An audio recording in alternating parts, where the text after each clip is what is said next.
Semoga rahmat Tuhan kita Yesus Kristus, cinta kasih Allah dan persekutuan Roh Kudus bersamamu.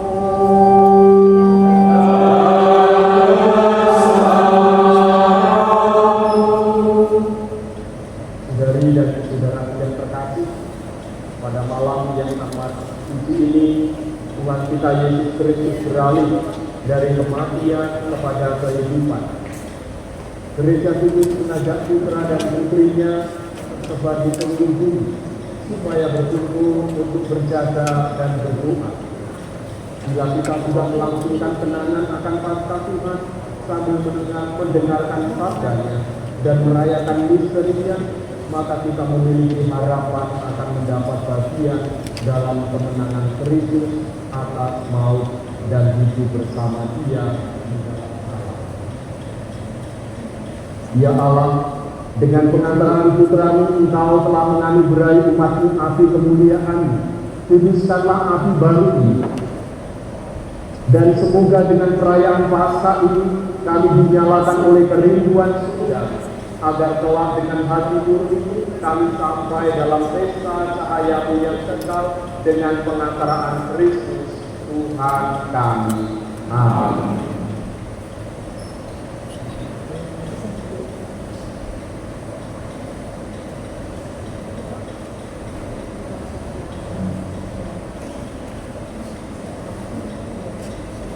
Kristus dahulu dan sekarang, awal akhir, Alfa dan Omega, miliknya Allah.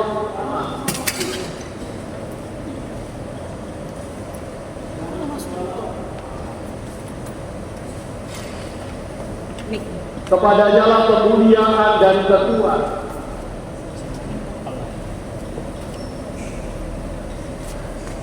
sepanjang segala masa. Demi luka-lukanya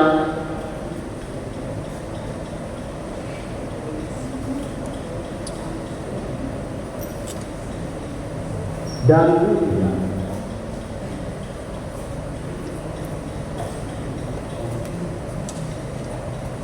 semoga kita dididik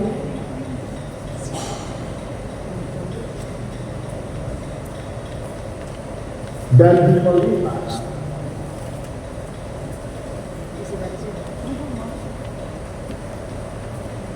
oleh Kristus Tuhan.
Terhalangkan kegelapan dosa,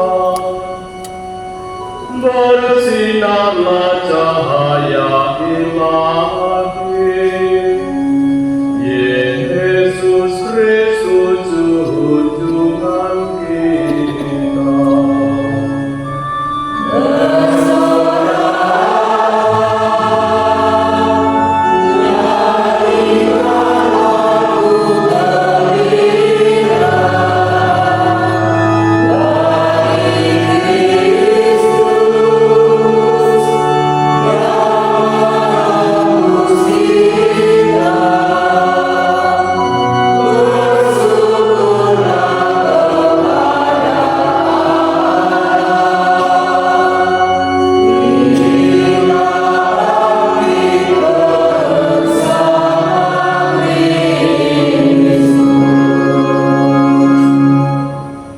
Semoga Tuhan beserta kita.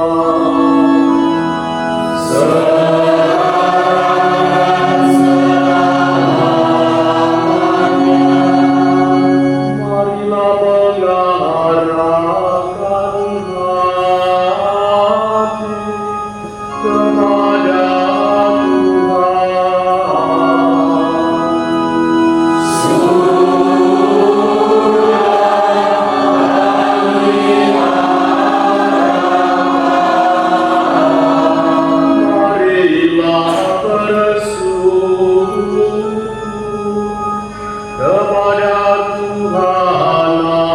hati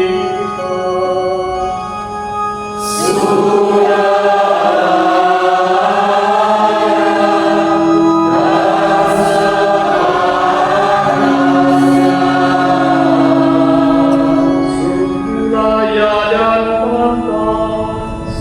kami lakukan dengan tulus hati pada pujian bagi Bapa Allah yang kekal dan kuasa, dan bagi Putra-Mu Yesus Kristus Tuhan dan sembahan kami. Sebab Ia telah melunasi hutang kami, keturunan Adam kepada kita. Ia telah menghapus hutang dosa lama dengan darah Dia.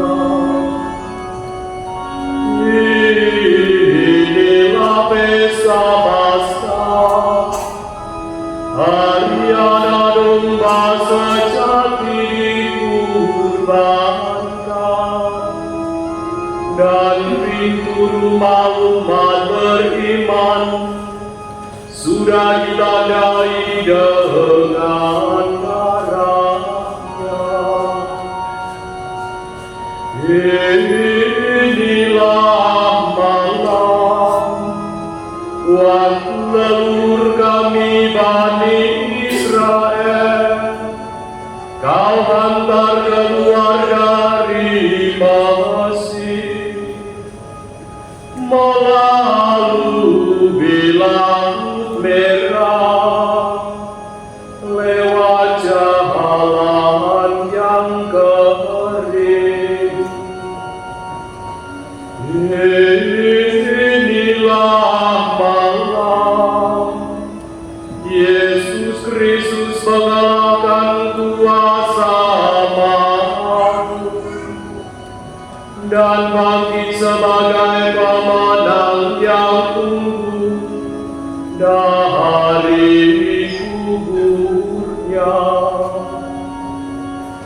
Pada malam ini semua orang yang percaya kepada Kristus Kau lepaskan dari kedurhakaan dan dosa, Kau anugerahkan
Kau gabungkan dengan bintang bercurang dengan bintang kejora sejati, yakni Yesus Kristus yang tak kunjung terbenam. Dia terbidari Allah makhluk dan menyinari umat manusia dengan seri cahayanya. Dia bersama dengan Dikau dan Roh Kudus, hidup dan berdaulat sekarang dan sepanjang masa.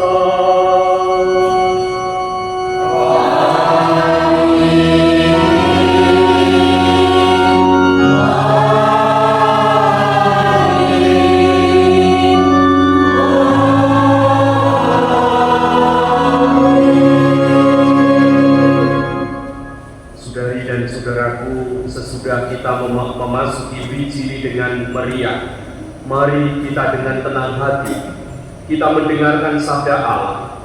Kita merenungkan bagaimana Allah di masa lampau telah menyelamatkan umatnya, dan akhirnya Ia mengutus putranya sendiri sebagai penebus bagi kita. Marilah berdoa, semoga Allah kita menyelesaikan karya penyelamatan Paskah ini sampai pada penebusan yang penuh. Mohon lilin umat dimatikan.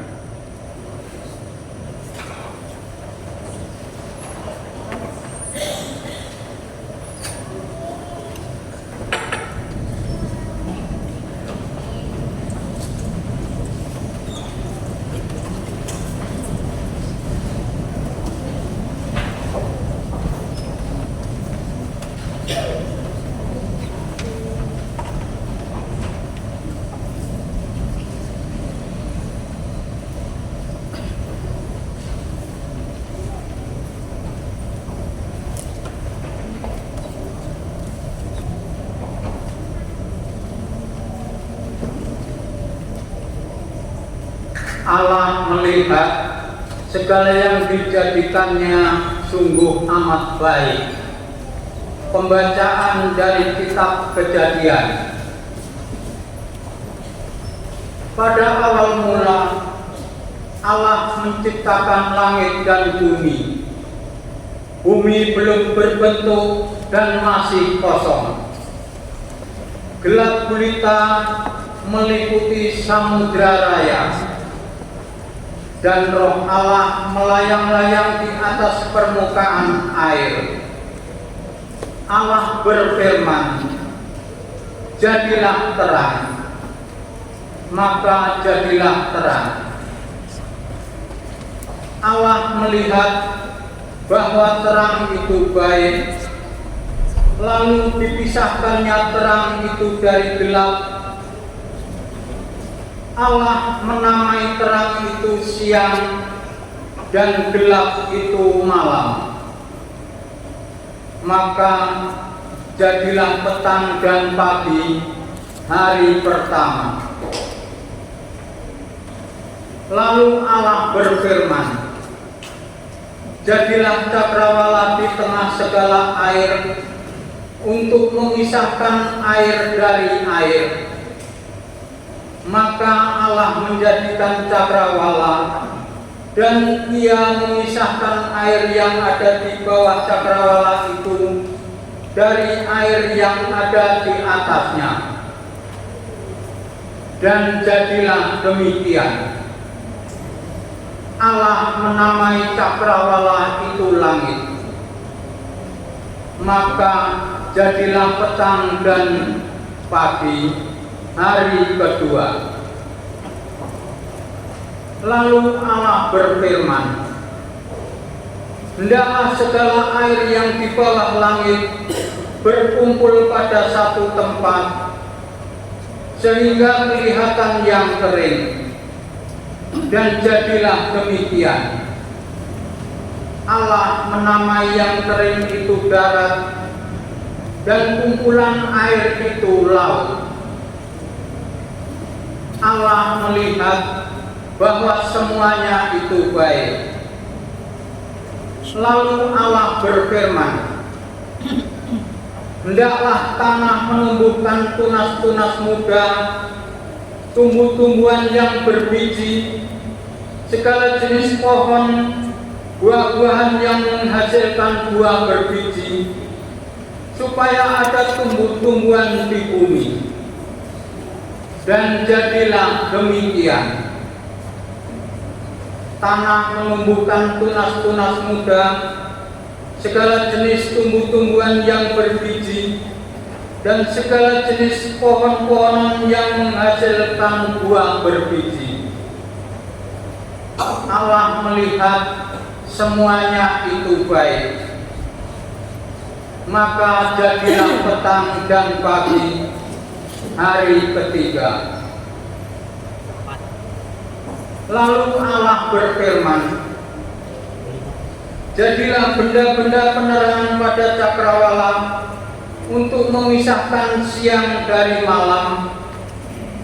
Biarlah benda-benda penerang itu menjadi tanda yang menunjukkan masa-masa yang tetap, menunjukkan hari dan tahun, dan sebagai penerang pada cakrawala. Biarlah benda-benda itu menerangi bumi, dan jadilah demikian. Maka Allah menjadikan dua benda penerangan yang besar, yakni yang lebih besar untuk menguasai malam, untuk menguasai siang, dan yang lebih kecil untuk menguasai malam. Dan Allah menjadikan juga bintang-bintang. Semuanya itu ditaruh Allah di cakrawala untuk menerangi bumi, dan untuk menguasai siang serta malam, dan untuk memisahkan terang dari gelap. Allah melihat semuanya itu baik. Maka jadilah petang dan pagi, hari keempat. Lalu Allah berfirman, hendaklah dalam air berteriakan makhluk yang hidup, dan hendaklah burung berterbangan di atas bumi, melintasi cakrawala. Maka Allah menciptakan binatang-binatang laut yang besar, dan segala jenis makhluk hidup yang bergerak, yang berteriakan dalam air, dan segala jenis burung yang bersayap. Allah melihat bahwa semuanya itu baik. Lalu Allah memberkati semuanya itu, firman-Nya, berkembang biaklah dan bertambah banyaklah, serta penuhi laut. Dan hendaklah burung-burung di bumi bertambah banyak. Maka jadilah petang dan pagi, hari kelima. Lalu Allah berfirman, hendaklah bumi mengeluarkan segala jenis makhluk yang hidup, ternak dan binatang melata, serta segala jenis binatang liar. Dan jadilah demikian. Allah menjadikan segala jenis binatang liar, segala jenis binatang melata di muka bumi. Allah melihat bahwa semuanya itu baik. Lalu Allah berfirman, baiklah kita menjadikan manusia menurut gambar dan rupa kita, supaya mereka berkuasa atas ikan-ikan di laut dan burung-burung di udara, atas ternak, atas seluruh bumi, serta atas segala binatang melata yang merayap di bumi. maka Allah menciptakan manusia itu menurut gambarnya. Menurut gambar Allah diciptakannya dia. Laki-laki dan perempuan diciptakannya mereka. Allah memberkati mereka, lalu Allah berfirman kepada mereka, beranak cucu dan bertambah banyaklah, penuhilah bumi dan taklukkanlah, berkuasalah atas ikan-ikan di laut, burung-burung di udara, dan atas segala binatang yang merayap di bumi. Lalu Allah berfirman, lihatlah, aku memberikan kepadamu segala tumbuh-tumbuhan yang berbiji di seluruh bumi, dan segala pohon-pohonan yang buahnya berbiji. Itulah akan menjadi makanannya. Tetapi kepada segala binatang di bumi dan kepada burung di udara dan segala yang merayap di bumi yang bernyawa, kuberikan segala tumbuh-tumbuhan hijau menjadi makanannya. Dan jadilah demikian. Maka Allah melihat segala yang dijadikannya itu sungguh amat baik. Maka jadilah petang dan pagi, hari ke-6. Demikianlah diselesaikan langit dan bumi dan segala isinya. Pada hari ke-7 Allah telah menyelesaikan pekerjaan yang dibuatnya itu. Maka berhentilah ia pada hari ke-7 dari segala pekerjaan yang telah dibuatnya itu.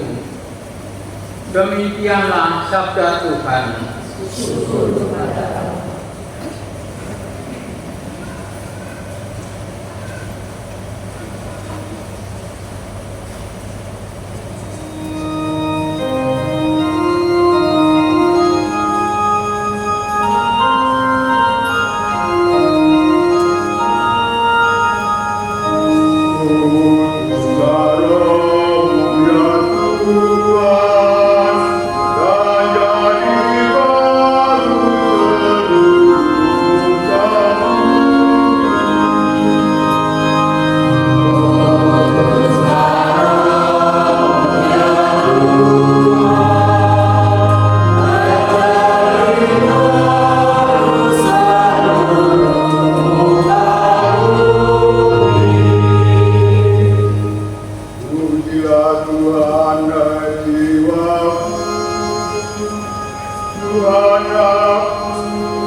Di dalam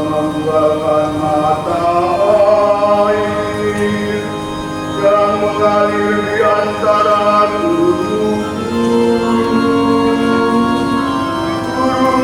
di udara bersarang di dekatnya, bersiul-siul dari antara dedaunan.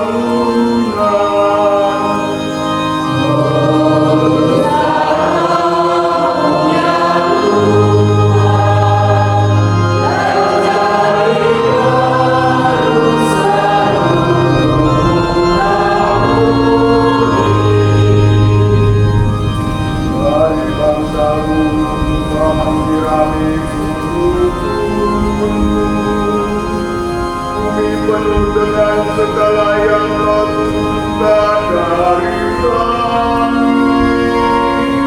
Engkau menentukan rumput bagi hewan dan tumbuh-tumbuhan untuk diusahakan manusia. Engkau mengeluarkan makanan dari dalam tanah.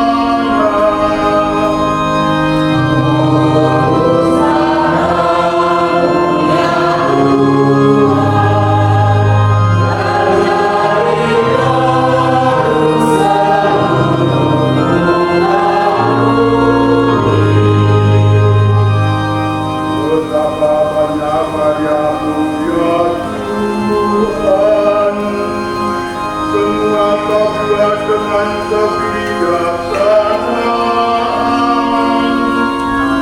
Bumi penuh dengan ciptaan-Mu, pujilah Tuhan hai jiwaku.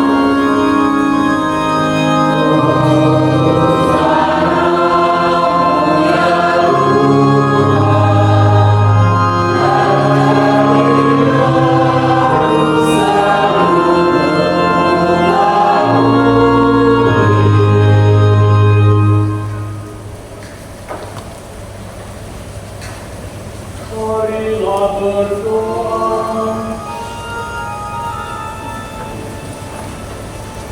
Allah yang Maha Kuasa dan kekal, sungguh mengagumkan seluruh rencana dan karya penyelamatan-Mu.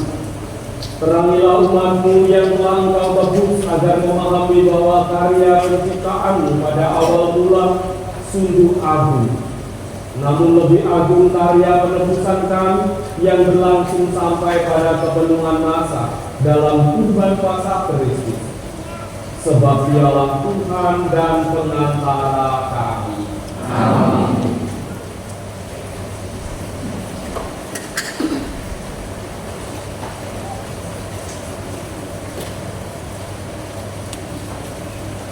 Orang-orang Israel berjalan di tengah laut yang kering. Pembacaan dari kitab Keluaran.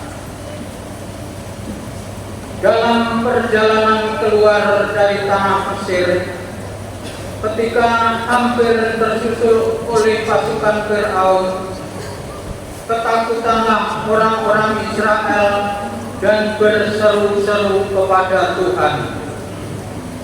Maka berfirmanlah Tuhan kepada Musa, "Mengapa engkau berseru-seru demikian kepadaku? Katakanlah kepada orang Israel supaya mereka berangkat, dan engkau angkatlah tongkatmu dan ulurkanlah tanganmu ke atas laut dan belahlah airnya, sehingga orang Israel dapat masuk ke tengah-tengah laut dan berjalan di tanah yang kering. Dan sementara itu aku akan menegarkan hati orang Mesir, sehingga mereka menyusul orang Israel.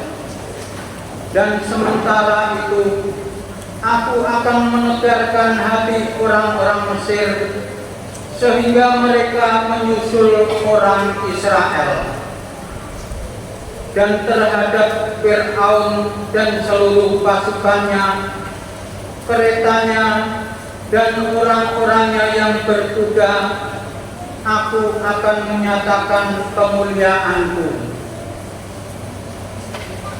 Maka orang Mesir akan insaf bahwa aku ini Tuhan, apabila aku menampakkan kemuliaanku terhadap Fir'aun, keretanya, dan orang-orangnya yang berkuda.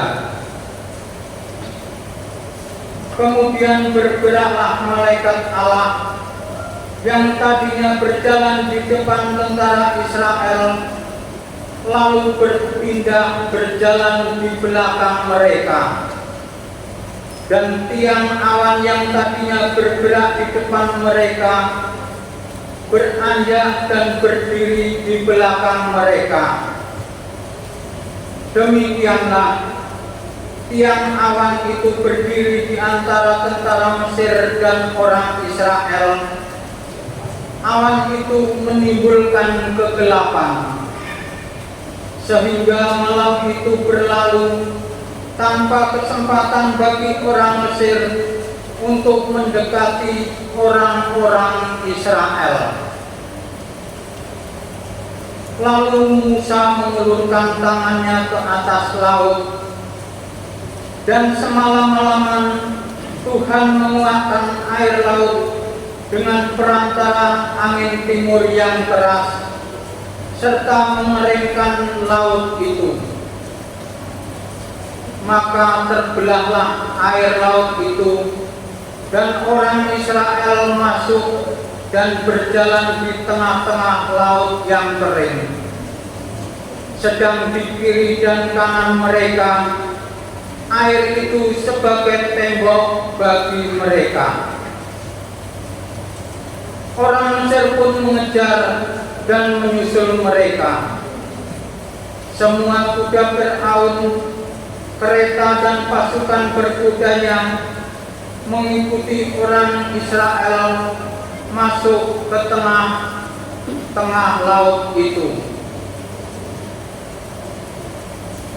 Pada waktu jaga pagi, Tuhan memandang tentara Mesir dari dalam tiang api dan awan, lalu mengacau balukan tentara Mesir. Tuhan membuat roda kereta mereka berjalan miring dan maju dengan berat, sehingga orang Mesir berkata, "Marilah kita lari meninggalkan orang Israel, sebab Tuhanlah yang berperang untuk mereka melawan Mesir." Berfirmanlah Tuhan kepada Musa, "Ulurkanlah tanganmu ke atas laut, supaya air berbalik meliputi orang Mesir, kereta mereka, dan pasukan berkuda mereka." Musa mengulurkan tangannya ke atas laut, maka menjelang pagi berbaliklah air laut ke tempatnya semula, sedangkan orang Mesir lari menuju air itu. Demikianlah Tuhan mencampakkan orang Mesir ke tengah-tengah laut. Jadi berbaliklah segala air itu, lalu menimbun kereta dan orang berkuda dan seluruh pasukan Fir'aun yang telah menyusul orang Israel ke laut. Tiada seorang pun di antara mereka yang selamat. Tetapi orang Israel berjalan di tempat kering di tengah-tengah laut, sedang di kiri dan kanan mereka air itu bagai tembok bagi mereka. Demikianlah pada hari itu Tuhan menyelamatkan orang Israel dari tangan orang Mesir, dan orang Israel melihat orang Mesir mati terkapar di pantai laut. Ketika orang Israel melihat betapa dahsyat perbuatan Tuhan terhadap orang Mesir, maka seluruh bangsa itu merasa takut akan Tuhan. Mereka percaya kepada Tuhan dan kepada Musa hambanya. Dan pada waktu itulah Musa bersama-sama dengan orang Israel menyanyikan madah ini bagi Tuhan.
Marilah berdoa.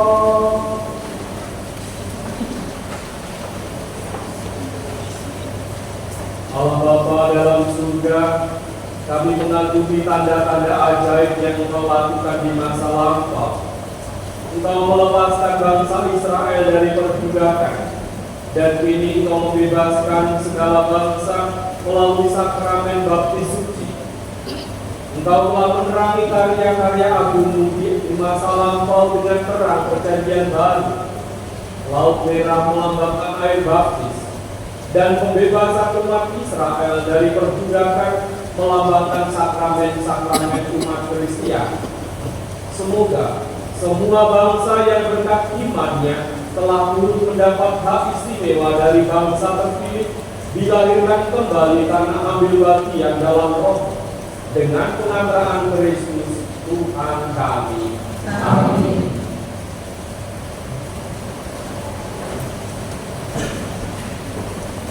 Pembacaan dari Nubuat Yesaya. Beginilah firman Tuhan kepadamu. Hai anak manusia, waktu kaum Israel tinggal di tanahnya sendiri, mereka menajiskan tanah itu dengan tingkah laku mereka. Mereka menajiskan tanah itu dengan tanah laku mereka. Maka aku mencurahkan amarahku ke atas mereka, karena darah yang mereka curahkan di atas tanah itu.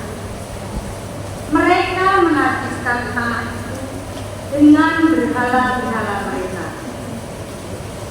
Aku mengambilkan mereka di antara bangsa-bangsa, sehingga mereka berserak-serak di semua negeri. Aku menghakimi mereka selaras dengan tingkah lakunya. Di mana saja mereka datang di tengah bangsa-bangsa, mereka menajiskan namaku yang kudus, sehingga semua orang menyindir mereka dengan berkata, katanya mereka umat Tuhan, tetapi mereka harus keluar dari tanahnya. Aku merasa sakit hati karena namaku yang kudus dinajiskan oleh kaum Israel di tengah bangsa-bangsa di mana mereka datang. Oleh karena itu, katakanlah kepada kaum Israel, beginilah firman Tuhan Allah. Bukan karena kamu aku bertindak, hai kaum Israel, tetapi karena namaku yang kudus, yang kamu najiskan di tengah bangsa-bangsa di mana kamu datang. Aku akan menguduskan namaku yang besar, yang sudah dinajiskan di tengah bangsa-bangsa, dan yang kamu najiskan di tengah-tengah mereka. Dan bangsa-bangsa akan mengetahui bahwa Akulah Tuhan.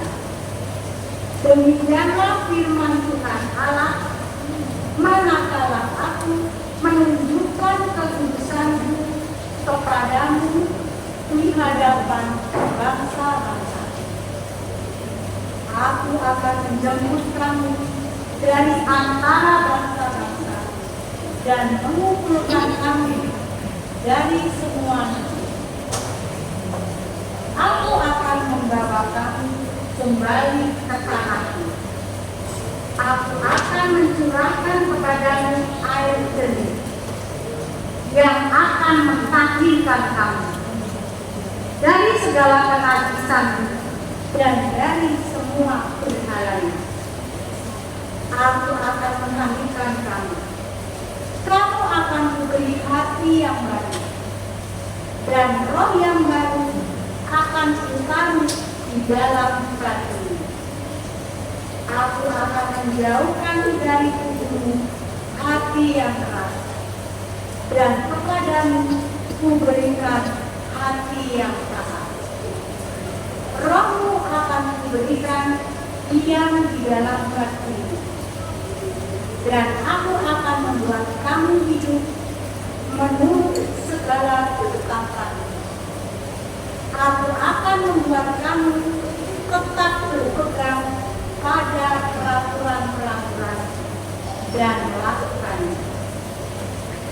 Dan kamu akan diam di dalam negeri yang telah diberikan kepada nenek moyangmu. Kamu akan menjadi umatku dan aku menjadi Allahmu. Demikianlah sabda Tuhan.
Allah Bapa kekuatan abadi dan cahaya kekal, dengan penuh kasih sayang pandanglah seluruh gereja, tanda keselamatan para bangsa.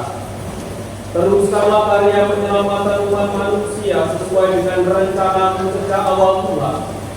Semoga seluruh dunia menyaksikan bagaimana Engkau menegakkan yang rebah, memperbarui yang rusak, dan memulihkan semesta alam dalam Kristus, pangkal dan puncak seluruh ciptaan, yang hidup dan berkuasa sepanjang segala masa. Amin.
Berilah berdoa.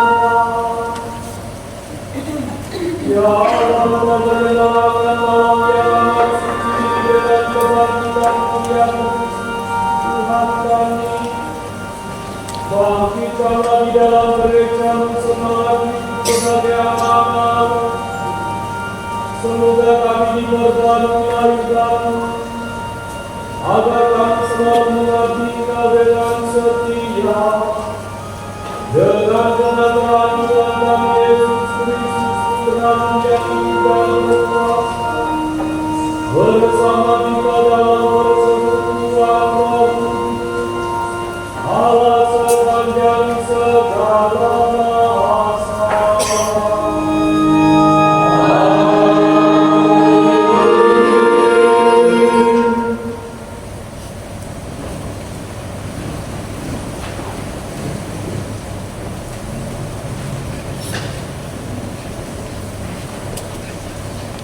Pembacaan dari surat Rasul Paulus kepada jemaat di Roma. Saudara-saudara, kita semua yang telah dibaptis dalam Kristus telah dibaptis dalam kematiannya. Dengan demikian, kita telah dikumpulkan bersama-sama dengan Dia oleh pembaptisan dalam kematian, supaya seperti halnya Kristus telah dibangkitkan dari antara orang mati oleh kemuliaan Bapa, demikian juga kita akan hidup dalam hidup yang baru. Sebab jika kita telah menjadi satu dengan kematiannya, kita juga akan menjadi satu dengan kebangkitannya. Karena kita tahu bahwa manusia lama kita telah turut disalibkan, supaya tubuh dosa kita hilang kuasanya, agar jangan kita menghambakan diri lagi kepada dosa. Sebab siapa yang telah mati, dia telah bebas dari dosa. Jadi jika kita telah mati dengan Kristus, kita percaya bahwa kita akan hidup juga dengan Dia. Karena kita tahu bahwa Kristus sesudah bangkit dari antara orang mati, tidak mati lagi, maut tidak berkuasa lagi atas Dia, sebab kematiannya adalah kematian terhadap dosa. Satu kali hidup selama-lamanya, dan kehidupannya adalah kehidupan bagi Allah. Demikianlah hendaknya kamu memandangnya. Kamu telah mati bagi dosa, tetapi kamu hidup bagi Allah dalam Kristus Yesus. Demikianlah sabda Tuhan.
Bersyukurlah kepada Tuhan, sebab Ia baik, kekal abadi kasih setianya. Biarlah Israel berkata, kekal abadi kasih setianya. Tangan kanan Tuhan berkuasa meninggikan, tangan kanan Tuhan melakukan keperkasaan. Aku tidak akan mati, tetapi hidup, dan aku akan menceritakan perbuatan Tuhan.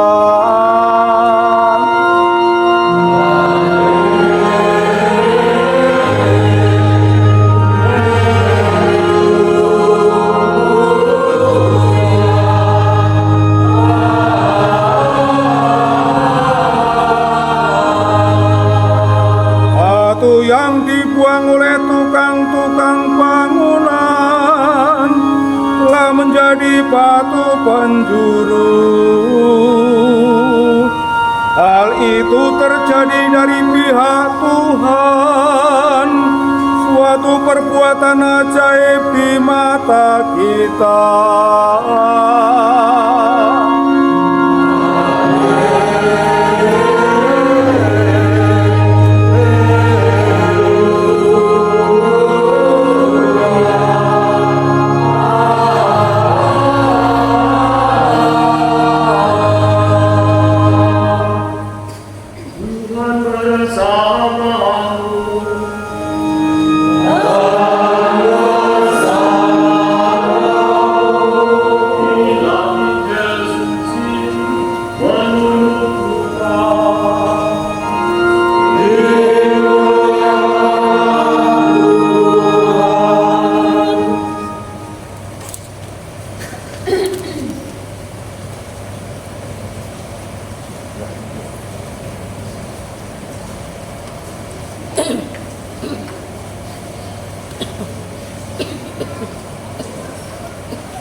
Pagi-pagi benar pada hari pertama dalam pekan, perempuan-perempuan pergi ke kebun membawa rempah-rempah yang telah mereka sediakan.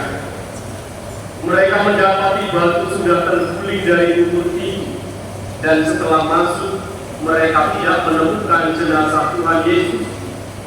Sementara mereka berdiri termangu-mangu karena hal itu, tiba-tiba di dekat mereka ada dua orang berdiri mengenakan pakaian berkilau-kilauan. Mereka sangat ketakutan dan menurunkan kepala. Tetapi kedua orang itu berkata kepada mereka, "Mengapa kamu mencari Dia yang hidup di antara orang mati? Dia tidak ada di sini. Ia telah bangkit. Ingatlah apa yang dikatakannya kepada kamu ketika ia masih di Galilea, yaitu bahwa Putra Manusia harus diserahkan ke tangan orang-orang berdosa dan disalibkan, tetapi akan bangkit pada hari yang ketiga." Lalu teringatlah mereka akan perkataan Yesus ini. Setelah mereka kembali dari kubur, mereka menceritakan semuanya itu kepada ke-11 murid dan kepada semua saudara yang lain. Perempuan-perempuan itu ialah Maria dari Magdala, Yohana, dan Maria ibu Yakobus. Perempuan-perempuan lain yang juga bersama dengan mereka memberitahukan hal itu kepada para rasul. Tetapi bagi para rasul, perkataan-perkataan itu seakan-akan omong kosong. Mereka pun tidak percaya kepada perempuan-perempuan itu sungguh. Mereka pun tidak percaya kepada perempuan-perempuan itu. Sungguh pun demikian, Petrus bangun, lalu cepat-cepat pergi ke kubur itu. Ketika ia menjenguk ke dalam kubur, yang dilihat hanya kain kafan. Lalu ia pergi dan bertanya dalam hatinya, apa yang kiranya telah terjadi.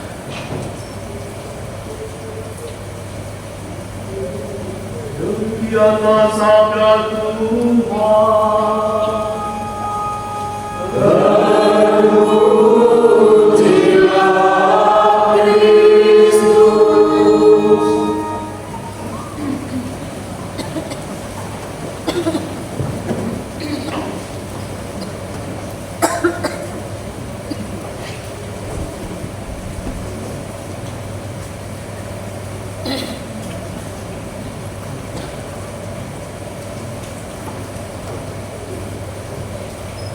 Saudari dan saudaraku, selamat malam. Selamat malam. Pikir nesu karwatu.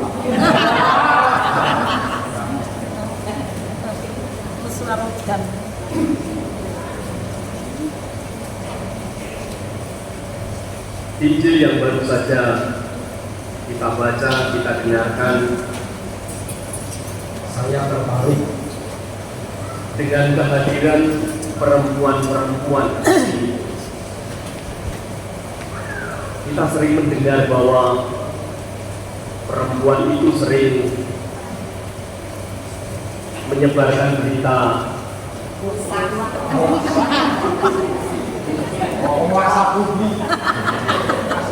ya kan?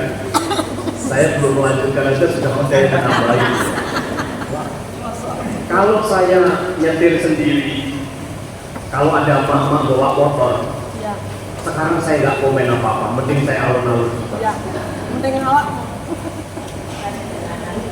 Saya pun punya stereotip untuk perempuan, untuk ibu itu agak sedikit minim. Mungkin ketularan juga ya. Atau memang budaya kita sudah mulai bahwa menempatkan perempuan itu menjadi tokoh marginal atau dipinggirkan itu menjadi semakin tentara. Ada banyak hal yang bersinggungan dengan perempuan, kasus-kasus macam itu, entah sifatnya publik atau tidak, seringkali cepat sekali diperadilkan, dibawa ke peradilan semacam itu. Lalu seolah-olah tidak ada nilai positifnya perempuan. Saya kira ini kurang adil gitu ya. Kurang adilnya ada di mana? Kita kurang bisa melihat sisi positifnya barangkali. Saya membaca Injil ini berulang-ulang.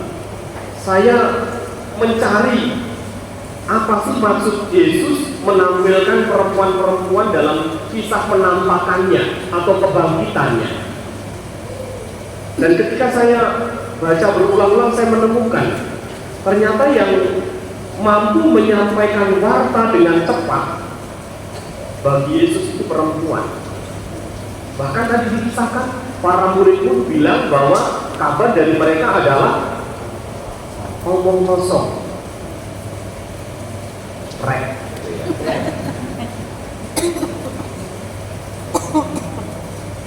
Mungkin budaya patriarki pada zaman itu memang menempatkan perempuan memang kelas kedua. Patriarki itu dari kata patris, satu laki-laki, pater, semua orientasinya adalah laki-laki.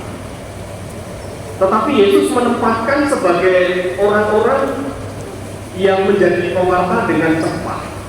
Mungkin dugaan saya, Yesus mau mengembalikan martabat ini. Bagaimana perempuan tidak menjadi pembawa berita hoax atau omong kosong, tetapi justru membawa warta dengan cepat hal yang baik. Hal yang baik. Maka kesimpulan permenungan saya, sudah mulai kesimpulan ya. Kesimpulan atau benang merah yang saya temukan adalah dari perempuanlah kita sebetulnya didesak untuk semakin beriman. Karena tadi sosok perempuan dalam kisah penampakan Tuhan itu adalah orang yang memulai menancapkan iman, dasar iman itu sendiri. Petrus lalu bergerak cepat membaca kondisi itu. Dan saya sekarang kembali ke fenomena di tengah-tengah kita. Kurang diakui rasanya. Kalau di dalam gereja itu prosentase perempuan itu lebih besar. Saya mengamati kegiatan-kegiatan yang hidup adalah ibu-ibu. Legio Maria didominasi oleh ibu-ibu. WK ya jelas perempuan. Maksudnya itu loh yang devosi kerahiman ilahi didominasi oleh juga ibu-ibu atau perempuan. Dan dalam fenomena hidup berkeluarga yang kuat untuk mempertahankan iman itu juga pada umumnya perempuan. Saya 2 tahun di Mesuji baru tahu kalau kasus perkawinan di Mesuji itu begitu pelik, ya. Pelik itu rumit, ya. Dan memang harus diurai, harus dicari jalan keluar. Dan ketika saya mendengarkan sebagian besar yang bertahan untuk melanjutkan imannya itu perempuan, laki-laki banyak yang kabur. Saya bertanya ke paroki tetangga, unit 2, ternyata sama. Di Murni Jaya juga demikian, Romo Anjarsi mengatakan. Maka warta Tuhan hari ini saya kira sebetulnya sedang terjadi bahwa perempuan itu membawa warta yang baik, membawa dasar iman yang tepat. Saya sendiri menjadi imam setelah saya renungkan. Saya sudah katakan dengan sibuk saya sebelum meninggal. Sibuk saya itu tidak mengizinkan saya menjadi imam. Sampai dengan kaul kekal saya katakan, sibuk, nek sibuk orang terkoneng lucu, pas aku kaul kekal, pada saat itu aku sampai pamit di hadapan umum. Kepada pembimbing retret saya sudah bilang seperti itu. Kepada rektor saya sudah bilang seperti itu. Agar nanti ketika peristiwa kaul kekal orang kaget. Maka ketika retret selama 1 minggu itu saya juga dikduk gitu ya. Si bapak kepala ya. Tapi saya sudah skenario itu sudah saya buat. Lalu ketika hari yang ke-5 memasuki hari yang ke-6, saya mendapat telepon dari Romo Rektor. Bapak Simbok wis tekan Yojo. Saat itu saya teriak di rumah retret Bandungan, tempatnya benar efisi. Dan saya dikira oleh pembimbing retretnya saya gendeng gitu ya. Karena saya teriak sekuatnya itu. Karena saya mengungkapkan bahwa ternyata ibu saya menguji saya sampai dengan usia biarawan religius saya 6 tahun. Karena dalam usia 6 tahun itu saya dalam bocah gajah nek simbok ora merestui aku rasa dari romo. Karena memang sejak awal tidak merestui. Tapi ketika saya ngomong dengan simbok pada saat itu ngomongnya, maksudnya ngomong bahwa simbok yang menancapkan iman dalam diri saya itu ketika saya jadi imam.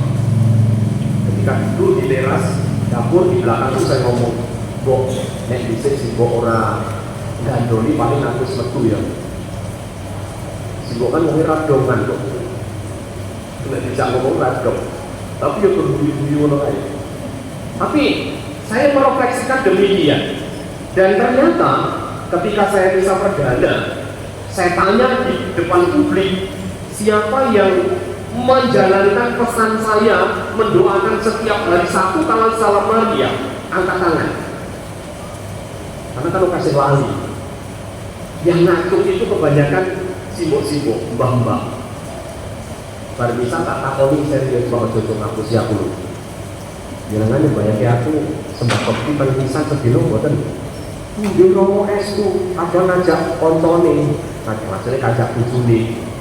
Nah, maka Warta hari ini yang saya baca berulang-ulang mau mengatakan kepada saya, semoga juga mengatakan kepada Anda semua, bahwa perempuan-perempuan yang dimaksudkan oleh Tuhan itu juga mau menyapa kita semua yang adalah perempuan, bahwa warta itu harus secara cepat disampaikan. Artinya,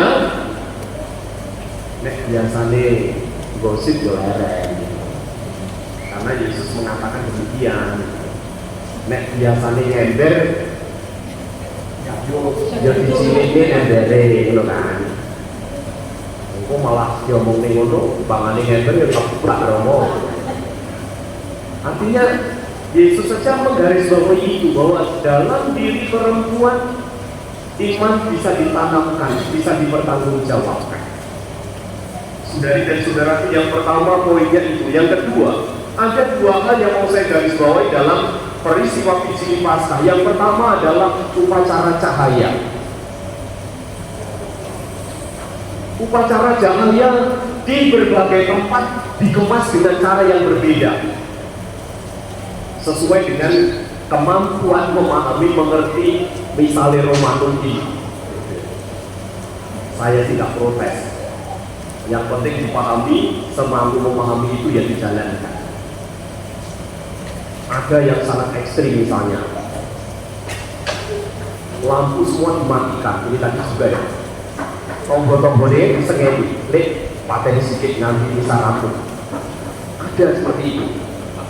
Karena saya waktu malam Pijili itu kan saya bilang, kok mati lampu ya, orang ngomong terus izin mereka pemadam lampu segitunya ini. Saya ulangi bahwa masing-masing orang mau mengekspresikan bagaimana cahaya satu-satunya masuk menembus kegelapan itu. Sebuah situasi di mana kegelapan yang paling gelap itu menemukan jawabannya.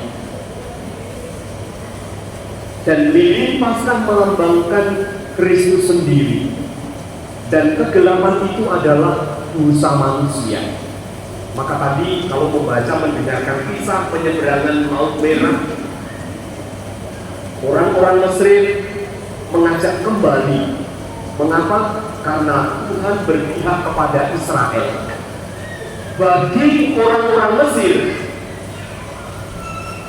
air yang dianggap sebagai dinding itu mengancam. Tapi bagi orang Israel, air yang berbentuk dinding itu adalah melindungi mereka.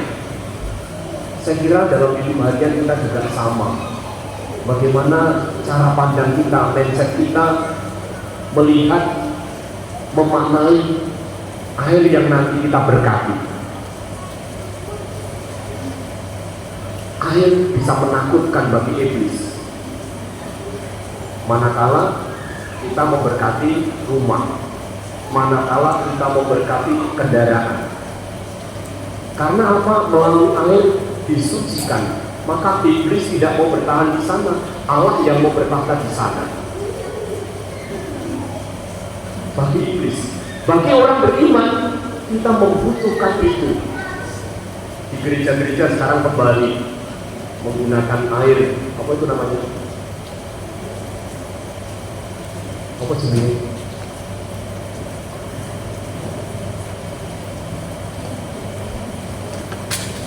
Siapa tadi yang pakai air di sana? Ada loh. Namanya air apa itu? Honorat loh? Gak ada ya? Kalau ada misalkan, mengapa pakai itu?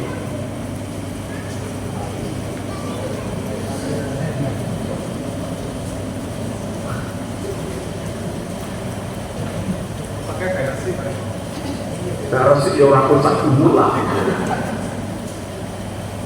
Belum lama viral, ada kucing minum dari apa itu tempat air suci itu. Terus komentar di bawahnya apa? Kucing aja pengen disucikan dirinya. Menarik sekali itu. Jadi air suci di sana ditempatkan hanya sebagai sebuah simbolisasi bahwa kita mengenalkan kembali disucikan dengan air suci itu. Kita membutuhkan peneguhan. Air bagi orang beriman itu sebagai sebuah peneguhan, tetapi bagi dia yang jahat itu menakutkan. Sama gambaran tadi. Ketika Israel menyeberangi Laut Merah, dan ini menjadi poin yang kedua tadi dilambangkan dalam doa yang terakhir tadi, bahwa Laut Merah melambangkan pembaptisan, sementara pembebasan dari tanah Mesir atau perjalanan dari tanah Mesir melambangkan sakramen-sakramen. Saudari dan saudaraku, ketika pembaptisan kita terima, maka kita diikat, dimeteraikan dengan Allah sendiri. Maka tadi ketika di WM menjelang misa, setelah saya lereng ngopi, saya mendapat SMS dari Romo Purwono. Intinya tentang baptisan. Orang yang sudah berbaptis dan menjadi mu'alaf, apakah buku baptis di paroki harus dicoret? Pertanyaan seperti itu, nanti jawabannya itu di YouTube-nya Romo Purwono ini. Lalu ketika orang mu'alaf, apakah nama baptisnya harus diganti Muhammad? Apakah, yang terakhir pertanyaan, apakah baptisannya berdaya Buddha? Romo Pur akan menjelaskan panjang itu. Ikatan dengan Allah berkat baptisan itu hanya Allah yang bisa melepaskan.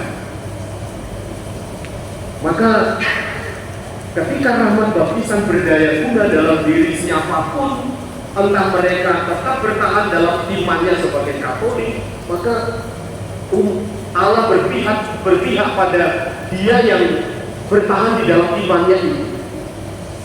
Lalu mereka yang mengingkari iman akan Allah, jelas baptisan tidak berdaya guna, tetapi apa yang selama ini dibangunnya pasti akan meninggalkan jejak di sana, jejak baptisan, jejak penyucian itu.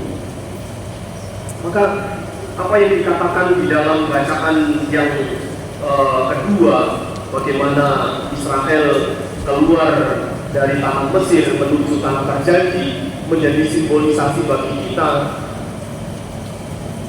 mengingat kembali rahmat baptisan yang kita terima, di mana kita dimeteraikan, diikatkan dengan Allah agar kita sungguh-sungguh dibebaskan dari dosa. Maka dalam setiap ibadat arwah atau kematian selalu diungkapkan di sana oleh Paulus, ketika orang mati terhadap dosa, maka dia juga akan dibangkitkan bersama Kristus yang bangkit. Tetapi ketika orang, pertanyaannya, ketika orang tidak mati terhadap dosanya, apakah dia akan juga dibangkitkan? Ada dua kemungkinan. Kemurahan hati Allah akan membangkitkan, tetapi karena dia tidak mati di dalam dosa, maka sebelum dibangkitkan barangkali dia juga mengalami penghukuman itu sendiri. Saudari dan saudaraku, mari yang pertama kita seperti perempuan-perempuan yang menjadi juru warta Yesus dengan cepatnya itu. Lalu yang kedua, mari kita juga menghadirkan terang atau cahaya Tuhan sendiri di tengah kegelapan yang paling gelap. Mungkin kesulitan kita sendiri, mungkin kesulitan orang lain, mungkin persoalan diri kita sendiri, mungkin juga persoalan bersama. Dan yang ketiga, mari dengan rahmat baptisan kita bukan hanya menjadi semakin terikat dengan Allah, tetapi kita juga menjadi semakin terikat dengan siapapun untuk bersama-sama dibangkitkan bersama Tuhan. Tuhan memberkati niat-niat baik kita. Amin.